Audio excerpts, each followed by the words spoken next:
is sort of cutting you here, and we see way back into the distance. It looks elegant. Okay. So, start with the phone call about the bill. After the 5 days are over, stations called me up and they said, where do we send the bill? I said, what bill? They said, the bill. We've knocked off all our commercials, all our revenue. Who's going to pay for this? I said, well, I don't have any budget for this. And I called the White House. I said, we don't have any budget for this. I called the Voice of America. We don't have any budget for this.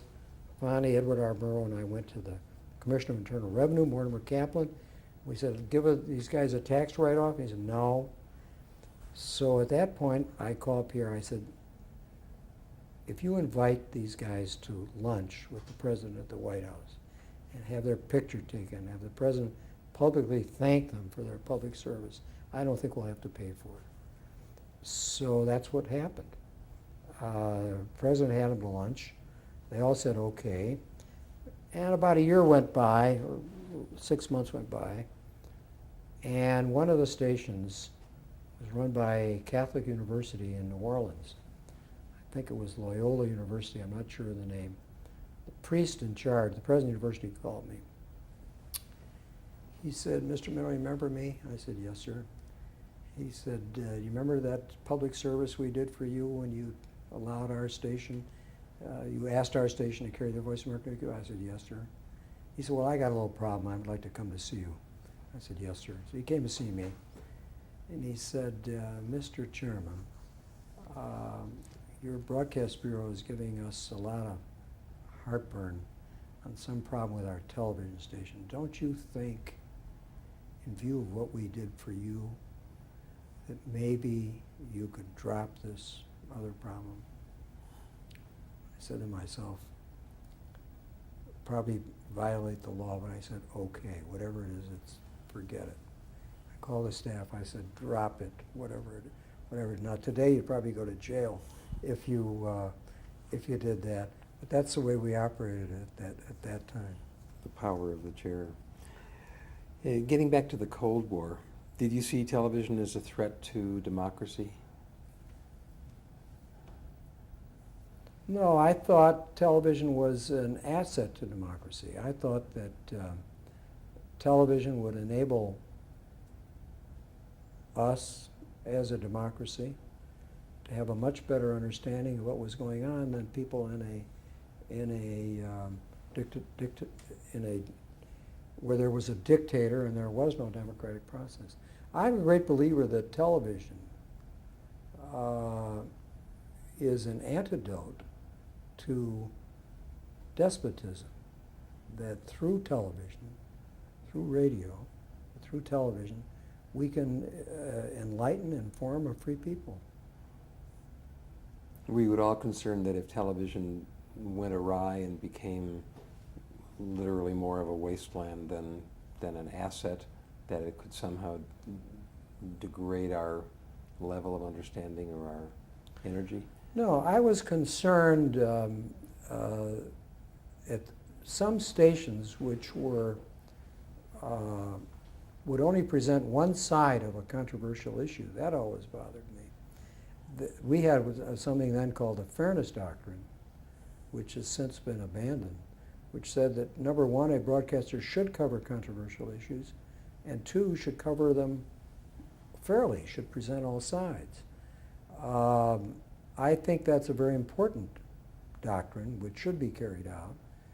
And I also think that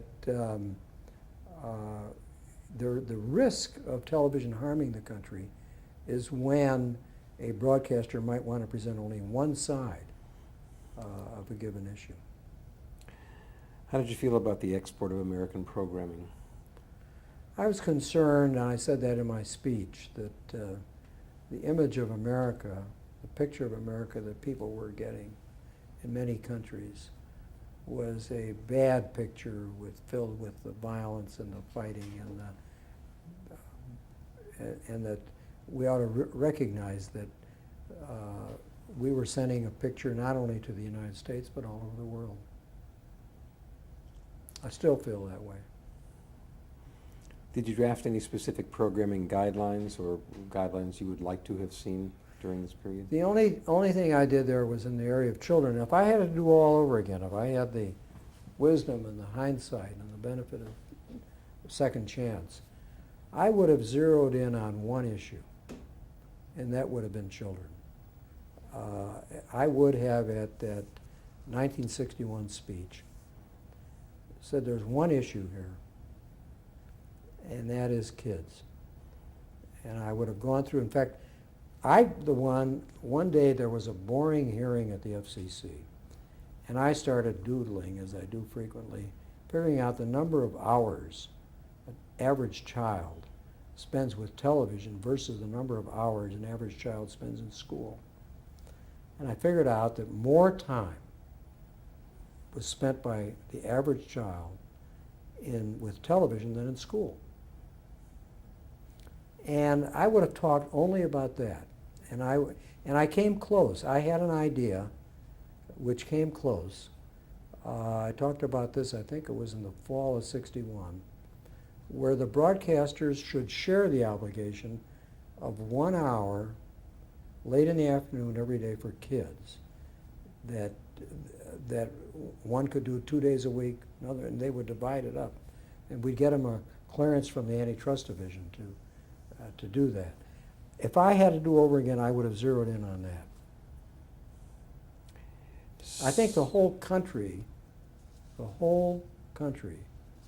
would have supported that. So in some ways, your chairmanship could have stimulated better productions in the area of children had you focused on that and maybe other I think things. so. I think so. What about news? I'm a great supporter of the news people. You know, before I went to the FCC, Fred Friendly called me after my appointment was announced, before I took over. He said, Newt, he said, he remembered me from World War II. He said, I'm assembling a group. We'd love to have you come and have dinner with us, talk about the FCC and television news. It was at Howard K. Smith's house, and I went there. And I, very much a supporter of the network news guys against the stations. The network news guys' complaint was that they would do a great documentary and they couldn't get the stations to carry it. So what they wanted, and I followed up on it, was some notice to the FCC when these local stations dropped the network news programs. And that put some pressure on them. Some people think that was a wrong thing to do. I think it was the right thing to do. So how would you characterize your relationship with the networks? How'd you feel about them? What was the FCC's position on the networks? I felt that the networks, which were perceived as the evil guys by most people, many times had a worse situation than the stations. The stations were the people who were getting a free ride. They were getting paid to carry the network programs. They didn't pay the network paid them to carry the programs. And I'll give you one example of what I mean. The chairman of the House committee that supervised me and the FCC was Orrin Harris from Arkansas, my boss. One day he calls me, he says, I got a constituent here from Little Rock who is really complaining bitterly about what your agency is doing. And he said, I'm going to send him over, could you please see him? So he came in and he's complaining to me. I said, what is the problem that you're having with the staff? He says, the staff says I don't have any local programs and I should have some local programs. I said, you know, I'm really very sorry you weren't here about an hour ago. He said, why is that? I said, I had the police chiefs and the firemen in here begging me to give them more channels so they could catch more crooks and put out more fires. And I told them we didn't have any channels. But we could have taken your channel and given it to them because you're really not needed. We could have run a wire from New York to Little Rock and the people would never have known you were gone. If you're not doing any local programs, you might as well get served from the headquarters in New York. He didn't say anything for a minute. He says, oh. I said, the justification for giving you a license is you're going to do something for local service. You don't want to do that? Turn your license in. Did you have any influence on the networks at the FCC? I had some influence on them on the children's programs, except then I made a bad mistake. NBC and CBS agreed to the idea of sharing a obligation jointly on children's programs. And then ABC called me. Ali Trays was then the president of ABC. He said, we'd like to do it every day. We don't want to be a couple days a week. Well, I couldn't say, don't do it every day. So I said, well, that's up to you. Well, that fell apart then as a result. But NBC, I'm told by the people in the business, of course later I became a director of CBS many years later, that the networks did pay attention. Did you meet David Sarnoff? Yes, I did. In fact, the first day I was on the job, General Sarnoff called me. I had met him before with Adlai Stevenson. He called me, he said, Newton, I want to see you. I said, well, I'll be in New York on such a day. He said, no. He said, I want to see you. I'm coming to your office tomorrow. So he came to my office, and what he wanted to tell me, in very blunt terms, was that he had heard a rumor that the FCC was considering a proposal to say that a network could not own more than a smaller number of stations. They then could own 5. They were going to make it 3. He said, is that true? I said, it's not a rumor. I said, that even before I got here, the staff had proposed that. It's not the law, but that's a proposal of the staff. He said, well, I came to give you a message. I said, yeah. He said, if you do that, he said, we'll give you the network and we'll keep the stations. I said, why is that? He said, the network doesn't make any money. The network is filled with problems. We'll keep the stations. We'll give you the network. I said, okay, I understand. Then he said, then I want to tell you something else. I said, yes, sir. He said, I have risked my company on color television. My board is upset with me. Our shareholders are upset with me. We spent millions and millions of dollars. We were the only ones who would do it. Now, he said, your friend Robert Kennedy over at the Department of Justice wants to sue me because I won't give our tubes to our competitors. He said, why should I have to give our tubes to our competitors? We haven't even recouped our investment, for God's sakes. And why should I give it to them for nothing? He said, I want you to call your friend Robert Kennedy and tell him this. I said, it's not my department. He says, your department is television, including color television. He says, you tell your friend Robert Kennedy. So I called Bob. I said, you know, the Antitrust Division is giving RCA a hard time about this. I said, they have a point. They were the only people who risked this. Shouldn't you let them alone until they at least recoup their investment? So he looked at me, he called me, he says, you're right. So they dropped it. So General Sarnoff was quite a strong advocate. What about Leonard Goldenson? I liked Leonard, and I have great admiration for Leonard. Leonard got mad at me because of a technical thing where it involved drop-ins in UHF. He wanted to have more VHF affiliates, and I couldn't help him with that. But I like Leonard, and I respect Leonard, and I think he, at that time, ABC was a very weak, it was not a 3-network business, it was a 2.5 network business. But he hired Haggerty, he gave him some money to build a news department, and I liked Leonard. In 1962, you asked the Justice Department to charge MCA's Taft Schreiber with criminal contempt. Why? How did it come about? Was that within your duties as FCC chair? No, I had nothing to do with that. As chair, you played a leading role in the passage of 2 pieces of legislation. Can you discuss the details of each? Really 3. there were three pieces of legislation. They all passed. One was the All Channel Act that required a UHF tuner as well as a VHF tuner on all television sets. One was the Aid to Educational Television. The third was the Communications Satellite Act. In fact, President Kennedy called me one day. He said, quote, "How in the hell did you get three pieces of legislation through the Congress and I can't get one?" And I said, "Mr. President," I said, "my bills have no partisanship attached to them. I get more help from the Republicans than the Democrats. I stay out of any partisan fight, and we got all three of those through on the merits." And he said, "Come over, help me to do it." How advanced was the technology at that point of satellite communications, and how did people feel about it? We knew, at least I knew, and Tam Craven knew, it was very important, but I don't think many people shared that view, including people in the business. AT&T thought it was important for telephone service.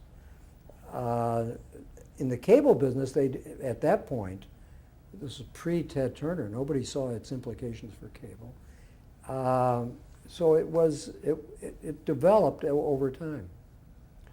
How did national security fit into the picture? During the Cuban Missile Crisis, during the Bay of Pigs crisis, pardon me, my phone rang at 3 in the morning.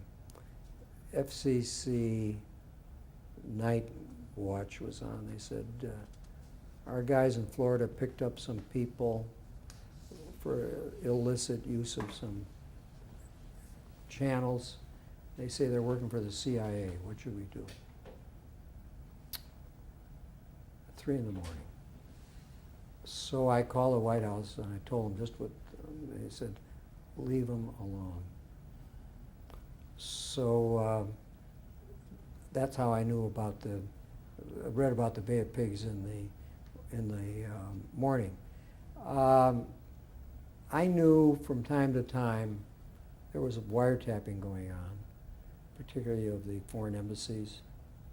FCC was never involved, but we knew from time to time things were happening.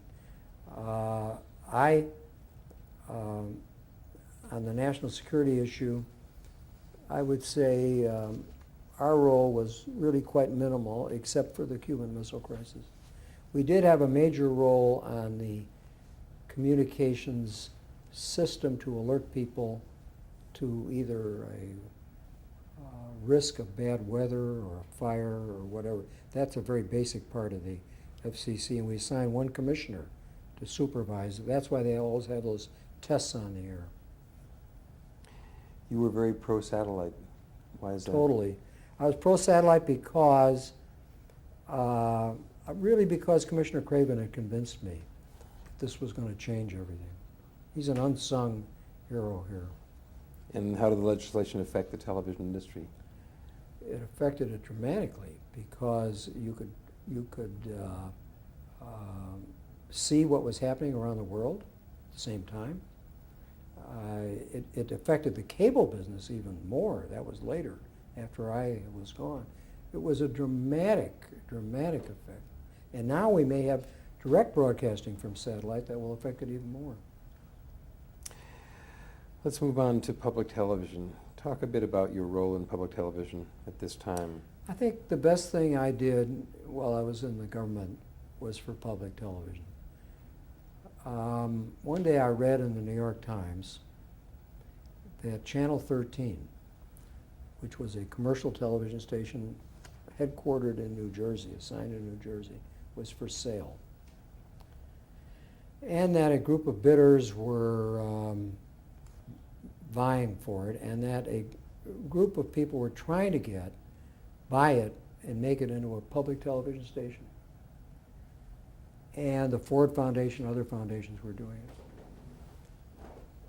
it. And I got very interested. I called the staff and I said, how can we help them? I like being proactive, not waiting for something to happen. And they said, you can't do anything about it. And I said, well, I don't know about that. And I talked to Rosal Hyde. And Rosal, conservative, Republican, didn't like to make trouble with anything. I said, Rosal, how do I do this? And he said, start an inquiry of why any community which has been allocated 7 VHF channels should not be required to have one of them become a non-commercial channel. He said, we, the FCC, made a mistake in not doing that when we allocated the channel. You can correct it now. Well, there were only 2 cities like that. One was Los Angeles and one was New York that had 7 channels. So we put that out, and of course, the message became clear. The guy who was trying to sell the station called me up. He said, my lawyer tells me that you won't approve a sale to anybody but an educational station. Is that true? I said, you better believe it.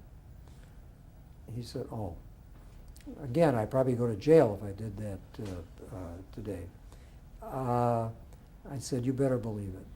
So he got the message, and they sold it to a not-profit group, and it's now Channel 13 in New York. Public television at that time, talk a bit about what it was It like. was very weak. It had no money. It had no talent. It had nothing except a good idea. And I did everything I could to help them. I believe that the promise of education, well, President Kennedy, when he signed the Educational Television Act, referred to the Morrill Act. And the Morrill Act is an act that Congress passed in the Civil War, right after the Civil War, that nobody knows today. It was one of the most important pieces of legislation Congress ever passed.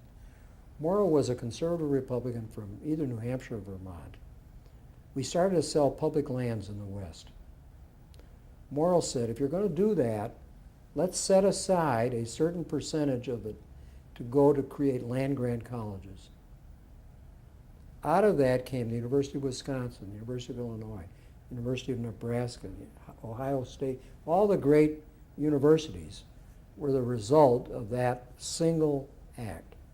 And President Kennedy, when he signed the Educational Television Act, said this is the Morrill Act of our time. And that's a view I share. How many stations were there at that time? There were, I think, less than 40. Today we have more than 300.